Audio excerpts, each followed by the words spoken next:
Fala, parceria! Hoje é um mêsinho para a prova da Unicamp. Então começou modo revisão. Revisão Unicamp Geografia do Brasil. E é o seguinte, escolhi o tema que mais cai de Geografia do Brasil para falar com vocês depois da vinheta.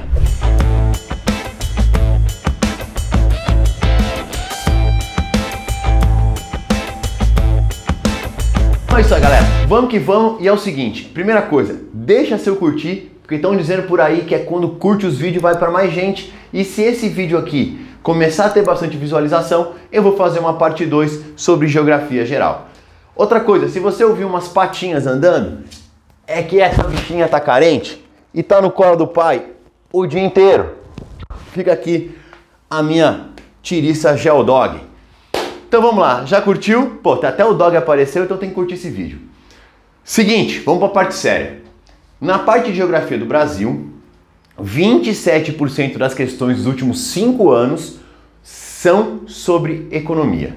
Dentro da parte de economia, o tema que mais caiu foi agropecuária e o segundo tema que mais caiu foi fontes de energia. Por isso, escolhi esses dois temas para a gente trabalhar aqui nessa revisão. E vou começar por fontes de energia, que algo me diz, eu tô com, aqui é puro pressentimento, puro feeling de professor, que esse tema vai cair. Pensando em geografia do Brasil, primeira coisa, vamos pensar nossa matriz energética. Matriz energética é como a geração de energia de um país está distribuída em todas as suas fontes. E quando você pega a matriz energética mundial e compara com a matriz energética brasileira, a matriz energética brasileira é muito mais renovável. Apesar do petróleo ser ainda a nossa principal fonte de energia, a porcentagem que a gente tem de biomassa, graças ao etanol, de energia hidrelétrica, faz com que a nossa produção de energia renovável seja muito maior que a média mundial. Então o Brasil é um país que tem uma matriz energética muito mais renovável do que a média mundial, e isso é importante pensando até nas questões climáticas. Outro ponto importante para a gente pensar é o petróleo. Cara, o que você precisa saber de petróleo? Localização das principais jazidas do Brasil. Então, a bacia de Campos, no Rio de Janeiro, como a principal área de extração do Brasil, mais de 80% do petróleo. E o nosso querido pré-sal, que possibilitou que a gente desse um boom na extração de petróleo. E hoje se tornamos um grande exportador de petróleo. E aí vem uma coisa, a questão do refino. O Brasil é um grande exportador de petróleo e importador de petróleo. Você fala, opa, como assim? Nós exportamos o petróleo bruto mais pesado e exportamos um petróleo fino. Por quê? Porque a nossa capacidade de refino é ruim. A gente não tem capacidade de refinar esse petróleo mais bruto, certo? Faz com que a gente exporte um petróleo que é mais barato e importe um petróleo que é mais caro. Esse é um problema estrutural da nossa questão do petróleo aqui no Brasil. Então, quando você pega a balança comercial brasileira, você vai ver que o Brasil exporta muito petróleo, mas a gente importa muito petróleo. Aí você fala, mano, os caras são loucos? Não. A gente exporta um petróleo bruto, que tem um preço mais baixo, e importa um petróleo mais fino, que tem um preço mais alto. Fechou? Essa é a primeira coisa. Segunda coisa que nós vamos falar algumas vezes na aula de hoje aqui.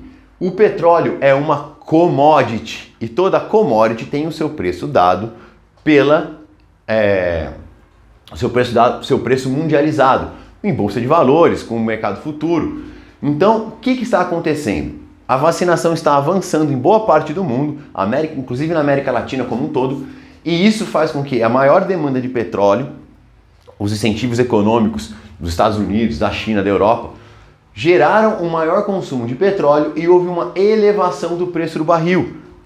Os países que exportavam petróleo tiveram muito prejuízo, venderam o petróleo por um preço muito baixo durante o ano de 2020, certo? Por todos os lockdowns, toda a economia mais fechada. Com a economia mais aberta, o preço subiu.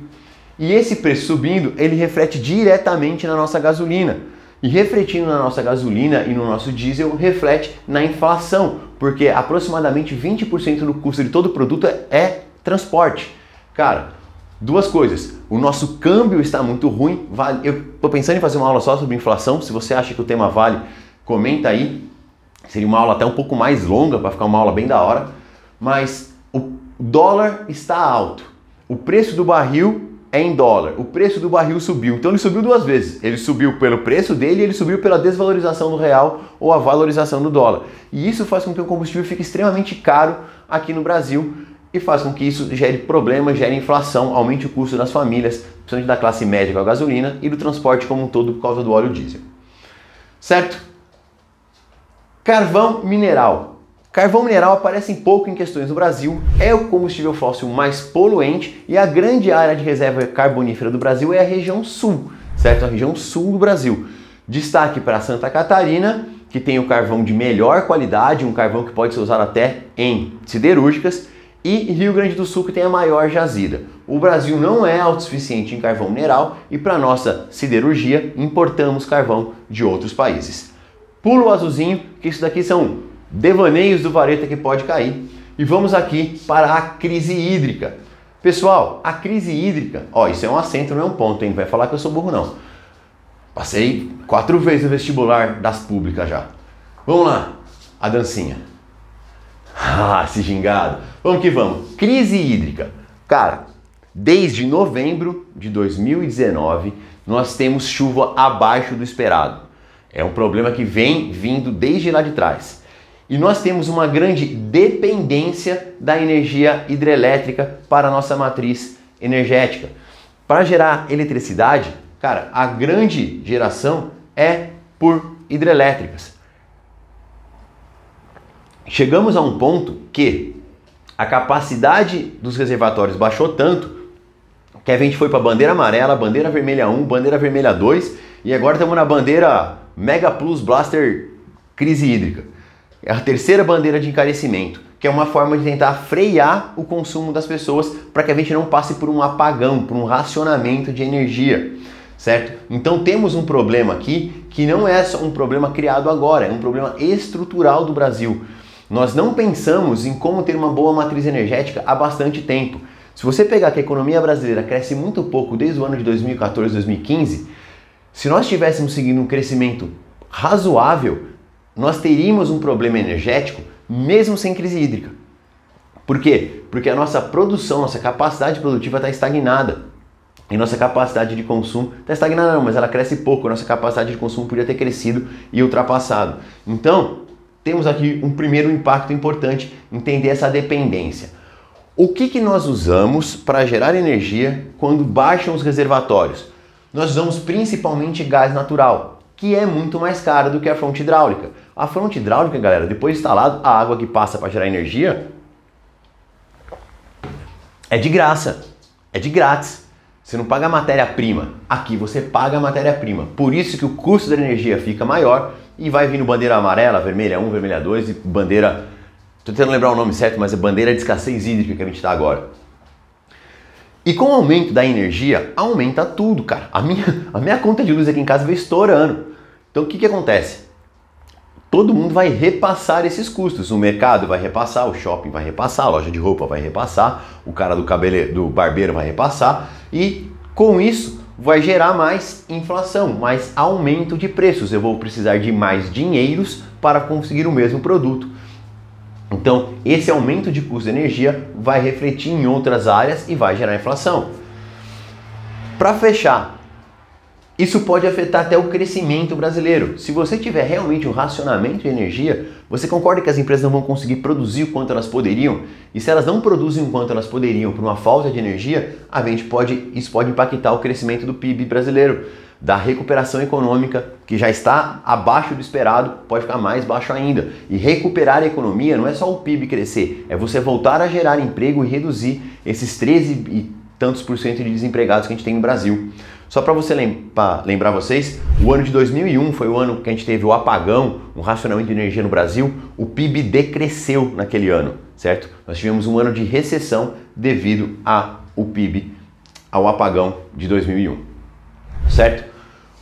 Para fechar aqui o gás, nós extraímos muito gás natural no pré-sal, na bacia de Campos, na bacia de Santos e parte vem da Bolívia pelo gasoduto Brasil-Bolívia.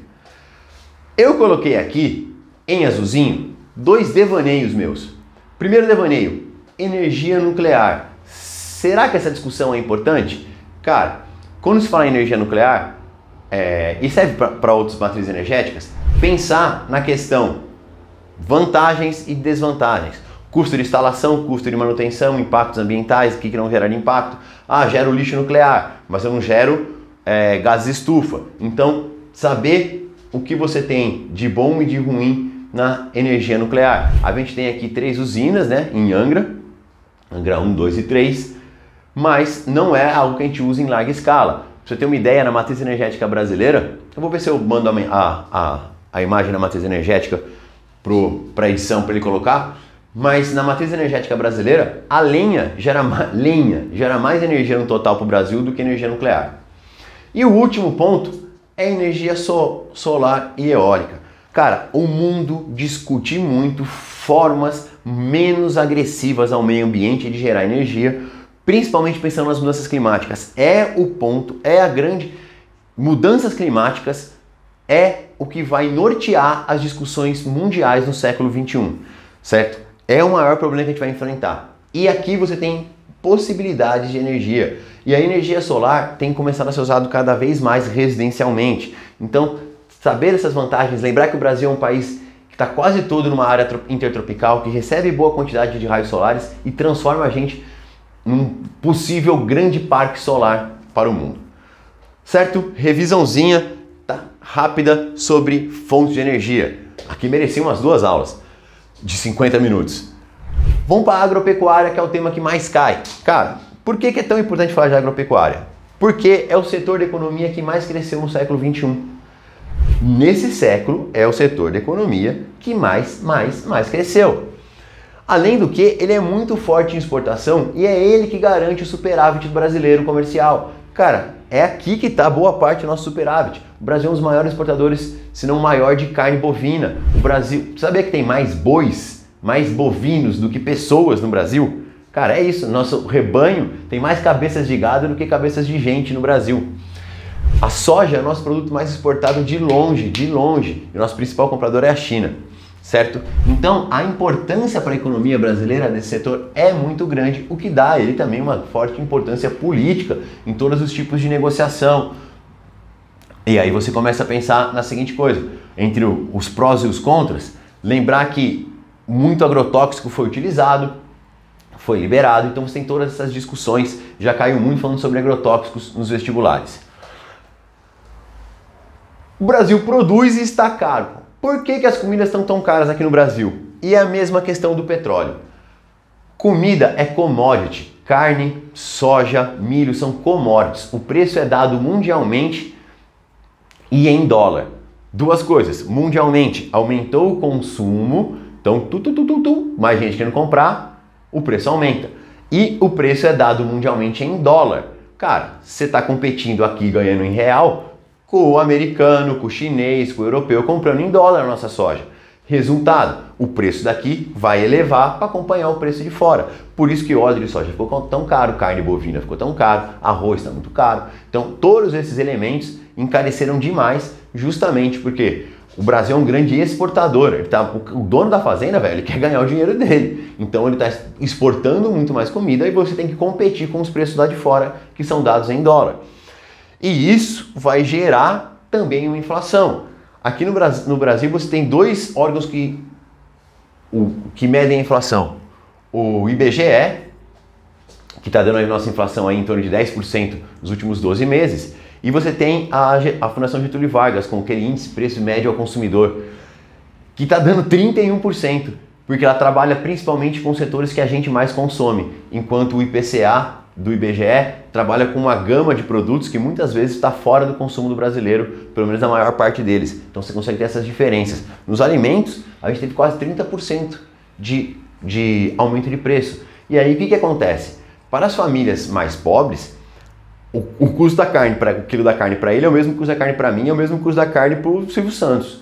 Então a porcentagem de dinheiro que essas pessoas têm que gastar com alimentos começou a ocupar uma fatia muito grande da renda. Então você tem que cortar outras coisas para garantir um mínimo de alimento ou mudar o que você come. Por isso que aumentou também o número de famílias em risco alimentar no Brasil. Por não termos estoques reguladores de preço, acabamos passando por essa super oscilação. E de novo, vai afetar principalmente a camada mais pobre. Pro Silvio Santos, ele gasta um pouco mais, mas a fatia aqui da renda dele que ele gasta com alimento não mudou tanto. Para as famílias mais pobres, mudou muito. Outra discussão importante é falar entre agronegócio e agricultura familiar. O conceito de agricultura familiar, galera, são pequenas propriedades de até 4 módulos rurais e que as pessoas vivem basicamente do que e as pessoas produzem, a própria família produz nela e gera renda a partir dela, não que seja subsistência. A agricultura familiar é destaque na produção de feijão, é destaque na produção de mandioca, de frango. Então, em muitas coisas que são alimentos para o mercado interno, a agricultura familiar é destaque, enquanto o agronegócio vai ser destaque na exportação.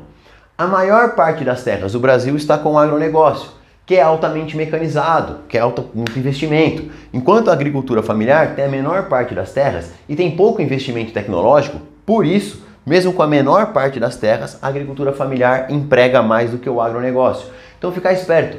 Pensou em agricultura familiar? Ela em as menores terras, menos tecnologia, gera mais empregos por causa dessa menor tecnologia e produz principalmente para o mercado interno. Não dá para falar de agropecuária sem discutir a questão ambiental. A expansão das fronteiras agrícolas ou expansão das fronteiras agropecuárias, porque hoje a pecuária desmata muito mais que a agricultura, causou grandes impactos na região amazônica e no Cerrado. Então esse crescente desmatamento está muito associado ao setor do agronegócio brasileiro. E é um tema importante mundialmente. As queimadas no Brasil representam 50% das nossas emissões de gases estufa. 50% do gás estufa que o Brasil emite é tacar fogo em vegetação nativa. E isso gera grandes impactos ambientais e traz toda uma discussão e uma pressão global sobre o Brasil. Faz com que pensando que o Brasil é signatário do Acordo de Paris, a gente está reduzindo isso. Então, a agropecuária é um dos grandes fatores desse problema. Indo aqui para os conflitos de terra. Cara, aqui nos conflitos de terra, vale a pena falar, para você ficar ligado, o que é o poceiro, o que é o grileiro. Esses dois personagens, não vou entrar aqui nessa aula, mas ficar ligado nos conflitos de terra entre o grande agronegócio e o MST, os trabalhadores sem terras, mas também com indígenas. Por quê? Porque há uma discussão que está assim, enrolando, que é a questão do marco temporal, que pode mudar a legislação referente à demarcação de terras indígenas, e tudo isso começou porque em Santa Catarina uma disputa entre produtores rurais e uma tribo indígena por uma área gerou a rediscussão de o que é e o que não é direito dos povos indígenas. E se você pensar, as regiões onde moram os povos indígenas são justamente as regiões mais preservadas do Brasil.